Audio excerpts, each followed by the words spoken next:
Fala pessoal do canal do Nipo Investidor, seja muito bem-vinda, muito bem-vindo a mais um vídeo no canal. Aqui eu discuto estratégias sobre como investir no Japão e a multiplicar o seu patrimônio. Eu sou o Thiago Alves e no vídeo de hoje a gente vai falar a respeito de crises. Muito se fala a respeito de uma crise, recessão em 2023, então vamos saber melhor como lidar com essas crises. Então, bora pro vídeo, Joe!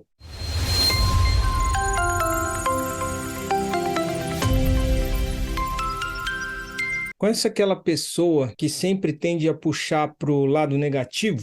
Você chega com uma ideia, quer começar um projeto, só quer compartilhar e a pessoa meio que te coloca para baixo. Acho que todo mundo conhece alguém que é o estraga prazer. Em outra perspectiva, você já pensou, meu Deus, não devia ter falado isso com a pessoa, e a pessoa olha para você, ri como se estivesse gostando e compartilhando aquele momento. É a mesma informação que você passa para pessoas diferentes, mas elas podem entender de formas diferentes também. A percepção do indivíduo sobre o que acontece ao seu redor é uma percepção subjetiva. Ela é fruto de um filtro para processar diferentes inputs que existem na nossa vida. Quando falamos de crise, tendemos a encarar isso com uma conotação bem negativa. O pensamento comum é que as pessoas elas vão perder o emprego, que as empresas vão falir, que no geral as pessoas não vão ter dinheiro e a economia ela vai ruir. Só que se tentarmos olhar com uma outra perspectiva, se fizermos um exercício de ver oportunidade nos problemas e não problemas nas oportunidades, conseguimos perceber que na verdade as crises são os melhores momentos sobre os quais podemos comprar excelentes negócios, fazer excelentes investimentos a bons preços. Sabemos que existe um pessimismo, que existe um fator emocional humano envolvido na precificação de ativos no mercado, ou seja, quando todo mundo está achando que não existe possibilidade nenhuma da economia melhorar, aí que encontramos os melhores ativos aos melhores preços. Quer entender melhor esse fenômeno de precificação emocional do mercado? Quanto estaria disposto a pagar por um guarda-chuva se estivesse caindo o mundo de chuva, se não conseguisse nem cruzar a rua sem ficar completamente encharcado? Quanto você pagaria nesse guarda-chuva? Provavelmente muito dinheiro, se precisasse. Agora, digamos que o dia está ensolarado, que está abafado, tudo que você precisava era de um ar-condicionado. Quanto é que custaria o guarda-chuva agora? Muito pouco. Você nem estaria procurando por aquilo. A lei da oferta e da procura em mudanças circunstanciais é regida com base na necessidade humana, nas perspectivas que vêm no mercado. E é por isso que às vezes o pessimismo acontece de forma exagerada e vemos empresas que são negociadas a um preço muito baixo do que elas de fato valem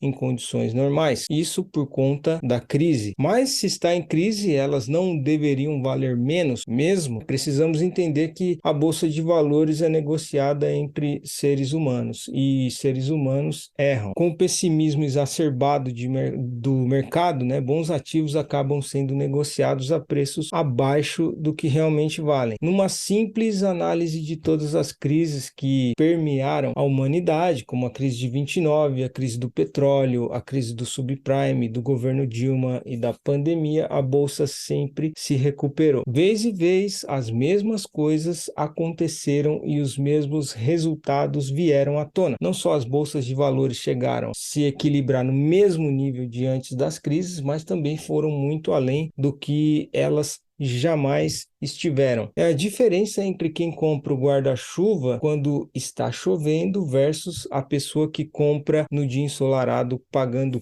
pouco para esperar um dia de chuva. Bom, acho que agora você já tem munição suficiente para entender que quando alguém pergunta qual é o melhor investimento, saber que não existe uma resposta certa para isso, e eu estou partindo do pressuposto de que você já assistiu diversos vídeos aqui no meu canal, me acompanha há um bom tempo. Existem melhores investimentos para diferentes propósitos, isso existe. Agora vamos falar especificamente sobre como diversificar a carteira para garantir que você consiga cumprir os propósitos com os menores riscos e ainda podendo ter os maiores ganhos. Existem Existem 3 formas principais com que podemos diversificar o nosso patrimônio. A primeira delas é em tipo de ativo. Falamos, por exemplo, sobre renda fixa, renda variável, mas na própria bolsa de valores existem diferentes tipos de ativos, como ações, REITs, ETFs, e ao diversificar o patrimônio, estamos garantindo não colocar todos os ovos numa única cesta. Você já ouviu falar disso, eu tenho certeza. A segunda forma de diversificar o patrimônio é em diferentes setores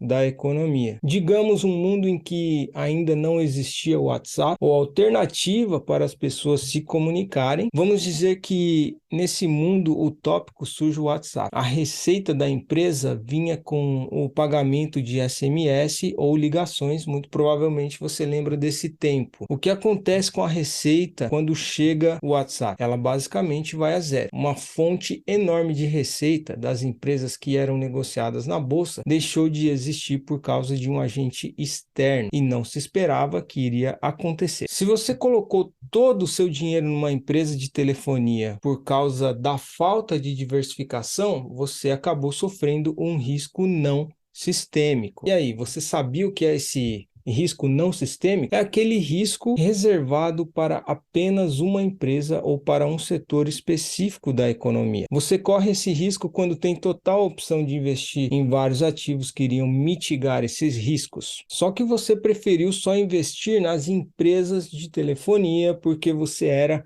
muito fã delas. Agora, se diversificasse o patrimônio também em empresas de tecnologia, quem sabe compraria uma empresa como o Facebook, por exemplo, que hoje é detentora do WhatsApp e por isso são ações que iriam se valorizar em detrimento das empresas de telefonia. Você percebeu o que aconteceu aqui? A diversificação de carteira existe para o risco de alguma empresa inserida em determinado setor ou o setor ficar obsoleto. As outras empresas nos outros setores acabam subindo e compensando as perdas daquele setor que se deu mal. Pode acontecer de a crise bater em todas as empresas na economia brasileira ou japonesa? É verdade, e esse se chama o risco sistêmico. O risco sistêmico é o risco de acontecer uma crise, acontecer uma recessão econômica, algo sobre o qual não temos controle e vai ter um baque na bolsa como um todo. É por isso que existem mais de uma forma de você diversificar a carteira para conseguir mitigar o risco sistêmico também. Uma forma é a diversificação em moeda. Existe uma correlação inversamente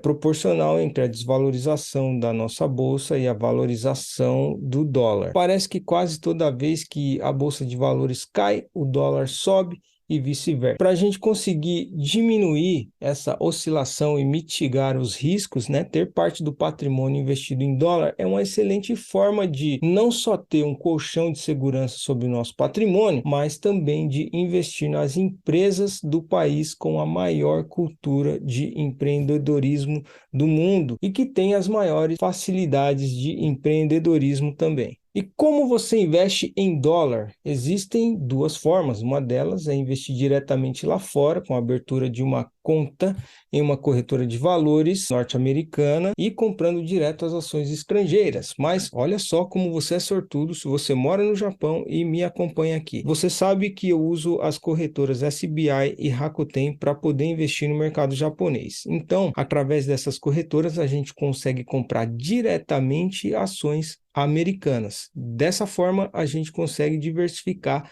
em moeda também. Outra forma, se você quiser diversificar e comprar ações de outros lugares, existem as chamadas, no nosso caso vai ser ADR, mas também no Brasil tem as BDRs, que é Brazilian Depositary Receipts. Você provavelmente já ouviu falar disso, né? Porque são recibos emitidos pelas empresas estrangeiras para serem negociadas no Brasil, no caso lá das BDRs ou na Bolsa Americana, que é ADR, e acompanha toda a flutuação de preços que essas empresas têm lá fora, inclusive flutuação cambial também. E você sabia que tem empresas que elas têm ADRs lá nos Estados Unidos também? Empresas como Itaú e Bradesco estão presentes na Bolsa Americana com ADRs, você consegue investir diretamente em dólar comprando esses recibos. O benefício aí das ADRs é que elas são negociadas na nossa bolsa aqui, não na nossa bolsa, mas na bolsa americana, e a gente tem acesso a ela. Você sabe quais são as limitações que existem quando a gente investe em ADR? Bom, é que existem menos ADRs do que existem possibilidades de investimento caso você vá investir diretamente no mercado de capitais onde esse ADR é pertencente, de onde ele veio. Bom, por último, mais uma forma de diversificar a nossa carteira com o número de ativos. Qual você acha que é a melhor forma da gente diversificar? Com uma carteira enxuta, com poucos ativos somente, mas diversificada em setores, em moeda, ou uma carteira repleta de ativos diferentes, que é o que eu chamo de pulverizar a carteira. Nós temos grandes referências no mercado de capitais aí, brasileiro, japonês também, estrangeiro, que tem dezenas, se não centenas ou milhares de ativos dentro de uma carteira. Só que não deveríamos nos dar ao luxo de expor o patrimônio à maior quantidade de ativos possível, simplesmente por motivos de diversificação. O que você pode fazer, né? Por outro lado, ter um número de ativos na carteira que seja capaz de acompanhar com a consistência e a recorrência que vá ler os relatórios das empresas, que saiba o que está acontecendo. Isso é muito importante. Eu, por exemplo, não passo de 12 ativos na minha carteira, aqueles que eu compro com consistência,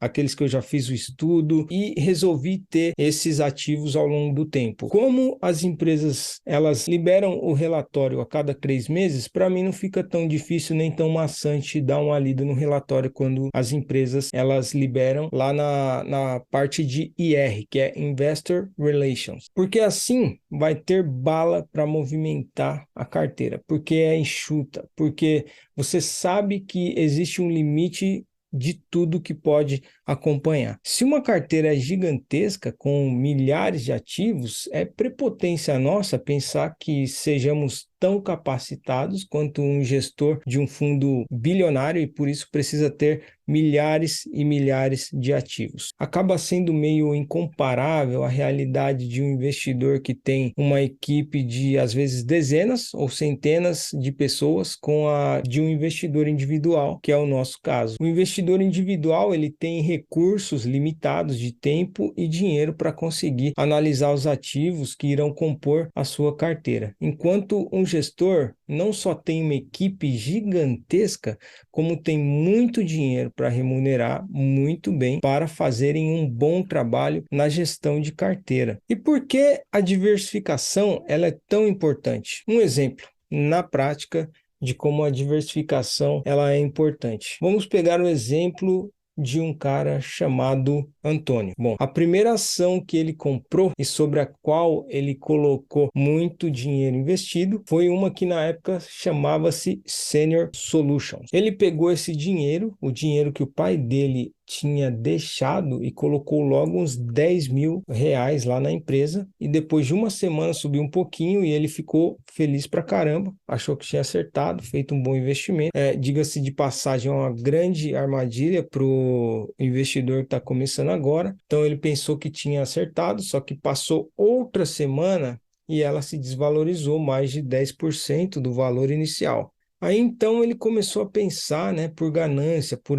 imediatismo, por achar que tinha feito um único aporte acertado, queria ganhar mais dinheiro do que se tivesse diversificado, né? Um grande erro. E isso deixou ele com dor no peito, com angústia, com frustração de não ter simplesmente ouvido a voz da razão e diversificado a carteira logo de cara. Eventualmente a ação subiu de novo, mas assim que ficou no 0 a 0, o Antônio vendeu tudo e diversificou do jeito que achava que era necessário para não precisar mais sentir a preocupação de que tinha feito algo por ingenuidade. A importância de termos dentro da nossa carteira ativos descorrelacionados entre si é irrefutável. Ativos descorrelacionados são aqueles que não têm correlação nenhuma com quando um sobe, o outro cai, ou quando um sobe, o outro sobe também. Enfim, eles simplesmente andam separados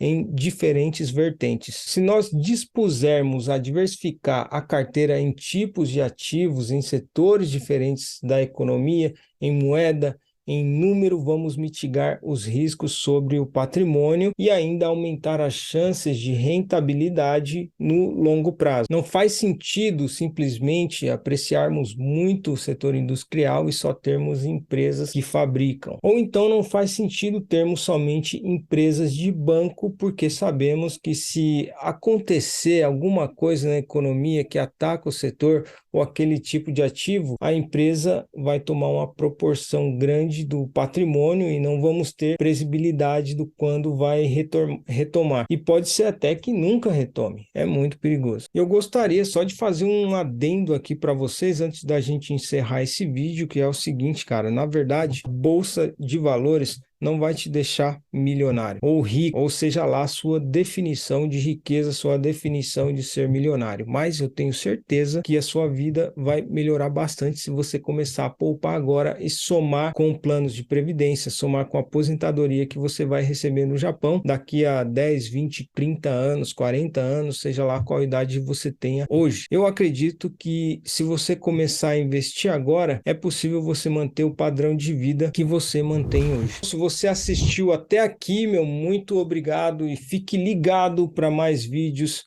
aqui no canal toda quarta-feira. Não se esquece de se inscrever no canal, se não for inscrito, ativa o sininho para receber as notificações dos vídeos sempre que eu postar. E claro, não se esqueça de deixar o like aqui, um comentário. Também me siga nas redes sociais que estão aqui embaixo. E muito obrigado, Joe. Até a próxima e tchau.